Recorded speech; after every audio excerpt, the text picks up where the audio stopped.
ओम नमः शिवाय। श्री शिव पुराण विंध्येश्वर संहिता। महेश्वर का ब्रह्मा और विष्णु को अपनी निष्कल और सकल स्वरूप का परिचय देते हुए लिंग पूजन का महत्व बताना। नंदकेश्वर कहते हैं, तदनंतर वे दोनों ब्रह्मा और विष्णु भगवान शिव को प्रणाम करके दोनों हाथ जोड़ के उनके दाएं और बाएं भाग में चुपचाप खड़े हो गए। फिर उन्होंने वहां साक्षात प्रकट पूजनीय महादेव जी को श्रेष्ठ आसन पर स्थापित करके पवित्र पुरुष वस्तुओं द्वारा उनका पूजन किया। दीर्घ काल तक अविकृत भाव से सुस्थिर रहने वाली वस्तुओं को पुरुष वस्तु कहते हैं और अल्प काल तक ही टिकने वाली क्षणभंगुर वस्तुएं प्राकृत वस्तु कहलाती हैं। इस तरह वस्तु के ये दो भेद जानने चाहिए। किन पुरुष वस्तुओं से उन्होंने भगवान शिव का पूजन किया, यह बताया जाता है।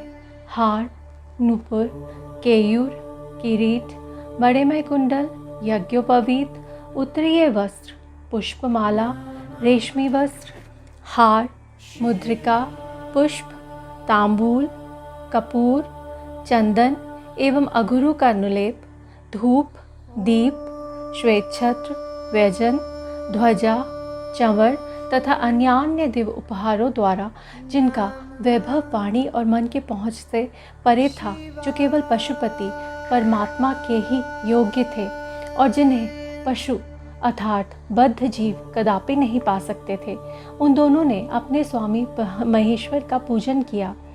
सबसे पहले वहाँ ब्रह्मा और विष्णु ने भगवान शिव की पूजा की।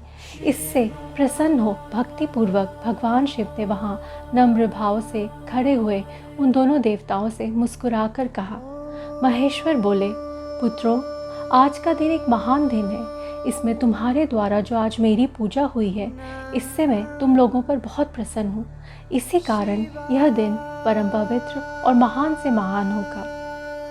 आज की यह तिथि शिवरात्रि के नाम से विख्यात होकर मेरे लिए परम प्रिय होगी। इसके समय में जो मेरे लिंग निष्कल अंग आकृति से रहित निराकार स्वरूप के प्रतीक, वैर अर्थात सकल साकार रूप के प्रतीक विग्रह की पूजा करेगा, वह पुरुष जगत की सृष्टि और पालन आदि कार्य भी कर सकता है। जो शिवरात्रि को दिन रात निराहार एवं जितेंद्रिय रहकर अपनी शक्ति के अनुसार निश्चल भाव से मेरी यथोचित पूजा करेगा, उसको मिलने वाले फल का वर्णन सुनो। 1 वर्ष तक निरंतर मेरी पूजा करने पर जो फल मिलता है, वह सारा फल केवल शिवरात्रि को मेरा पूजन करने से मनुष्य तत्काल प्राप्त कर लेता है। जैसे पूर्ण चंद्रमा का उदय समुद्र की वृद्धि का अवसर है, उसी प्रकार यह शिवरात्रि तिथि मेरे धर्म की वृद्धि का समय है। इस तिथि में मेरी स्थापना आदि का मंगलमय उत्सव होना चाहिए। पहले मैं जब ज्योतिर्मय स्तंभ रूप से प्रकट हुआ था, वह समय मार्गशीर्ष मास में आर्द्रा नक्षत्र से युक्त पूर्णमासी या प्रतिपदा है। जो पुरुष मार्गशीर्ष मास में आर्द्रा नक्षत्र होने पर पार्वती सहित मेरा दर्शन करता है अथवा मेरी मूर्ति या लिंग की ही झांकी करता है, वह मेरे लिए कार्तिकेय से भी अधिक प्रिय है। उस शुभ दिन को मेरे दर्शन मात्र से पूरा फल प्राप्त होता है।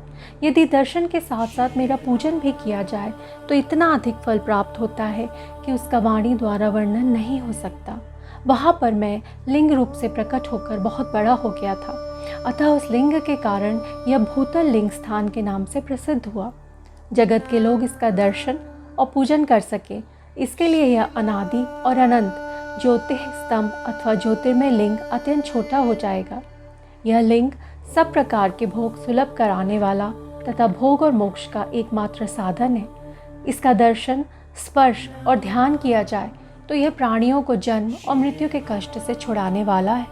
अग्नि के पहाड़ जैसा जो यह शिवलिंग यहाँ प्रकट हुआ है, इसके कारण यह स्थान अरुणाचल नाम से प्रसिद्ध होगा।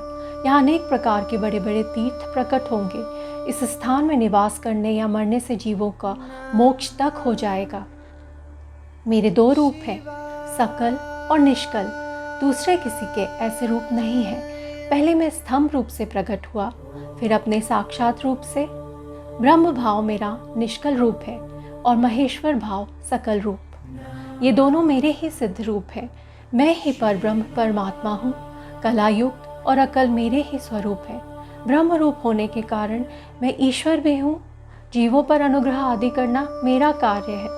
ब्रह्मा और केशव मैं सबसे बृहद और जगत की वृद्धि करने वाला होने के कारण ब्रह्म कहलाता हूँ।